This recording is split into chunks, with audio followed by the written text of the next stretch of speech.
ستاسو په درانه خدمت کې خپل کلام پیش کوم.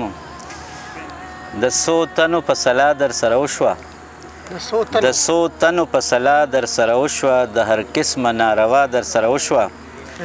ستا نخترې چینارونه اور پسې شول، ستا نخترې چینارونه اور پسې شول، دا پسې پښتونخوا در سره وشوه. او باجوړ وزیرستان په وینو سره دی، باجوړ وزیرستان په وینو سره دی، دا د ظلم انتها در سره وشوه. او دا تیاره به په یو ځل سره رڼا شي، دا تیاره به په یو ځل سره رڼا شي که یو جوړه د سبا در سره وشوه. او عبدالله وایي چې د امن چغه دې په خوله ده، چې د امن چغه دې په خوله ده، لارښودنه د بابا در سره وشوه. او چې د امن چغه دې په خوله ده، لارښودنه د بابا در سره وشوه. او د فطرت د نظارو به خوند خلي، د فطرت د نظارو به خوند خلي، ملګرتیا که د اشنا در سره وشوه. او یو قاتل او لس لاشونه راته ښکاري، یو قاتل او لس لاشونه راته ښکاري، د خپل رور د سر سودا در سره وشوه.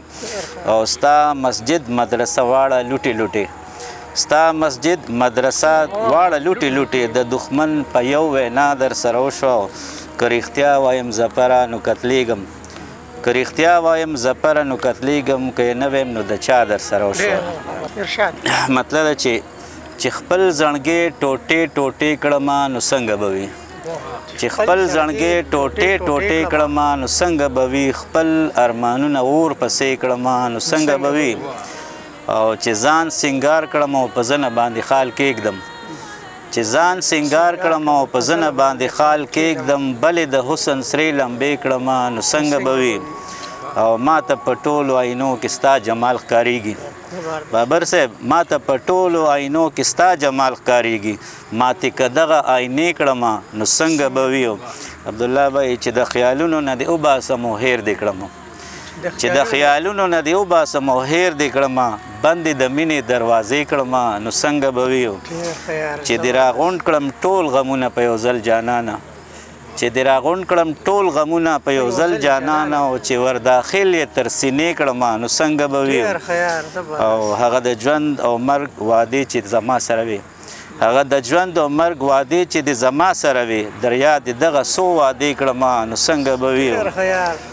او هغه د ژوند او مرګ وعدې چې د زما سره وي، در یاد دغه څو وعدې کړم نو څنګه به وي. دا سر چې ستا په غېږ کې کېږدم ساده جانانه، دا سر چې ستا په غېږ کې کېږدم ساده جانانه، او در سره روڼې د غم شپې کړم نو څنګه به وي.